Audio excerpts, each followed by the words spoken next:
ચંચુપાત ન્યૂઝમાં હવે જુઓ એક મહત્ત્વના સમાચાર। લાયન્સ ક્લબ ખાતે પૂર્વ પ્રમુખ દેવાંગ રાવલની ટર્મ પૂરી થતાં નવા પ્રમુખ તરીકે ઓર્થોપેડિક ડૉક્ટર યોગેન્દ્રસિંહ સોલંકીની સર્વાનુમતે વરણી થતાં સભાસદો અને લોકોમાં હર્ષની લાગણી છવાઈ છે। જુઓ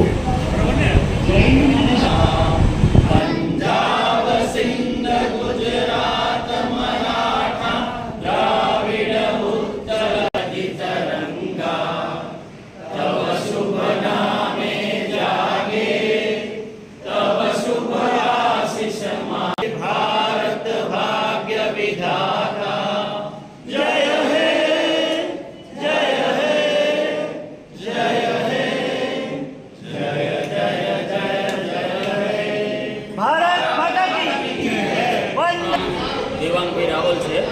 હું વર્ષ 2024-25ના lions club international Surendranagar lions club મેઇનના પ્રમુખ તરીકે મારી જવાબદારી હતી, જે અમારા લાયન ઇન્ટરનેશનલના સમયગાળા પ્રમાણે 30 જૂને પૂરી થાય।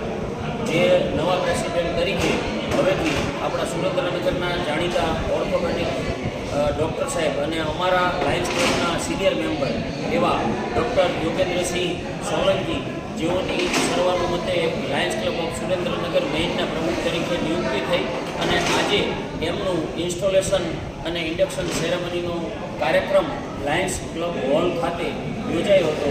તો સાહેબને આગામી વર્ષ 2025-26ના પ્રમુખ તરીકે આજે એમને શપથ લીધા અને આગામી 1 વર્ષ માટે સાહેબ પ્રમુખ તરીકે લાયન્સ ક્લબમાં સેવા આપશે।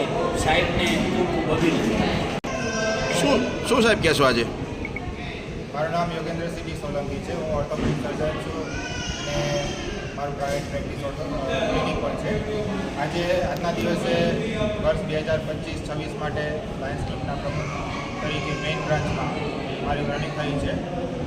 હવેથી લાયન્સ ક્લબના જે કંઈ પણ સેવાકીય પ્રોજેક્ટો ચાલી રહ્યા છે એને વધારે સારી રીતે એનું કાર્યક્ષમ વહીવટ થાય અને બીજા પણ નવા પ્રોજેક્ટો ઉમેરાય અને એનું બીજા પણ ઘણી સેવાકીય પ્રવૃત્તિઓમાં આપણે ભાગ લઈ શકીએ, લોકોને પણ જોડીએ, એવી રીતે અમે કામગીરી બજાવશું અને એ બદલ આપ સૌનો સહકાર ઈચ્છીએ છીએ।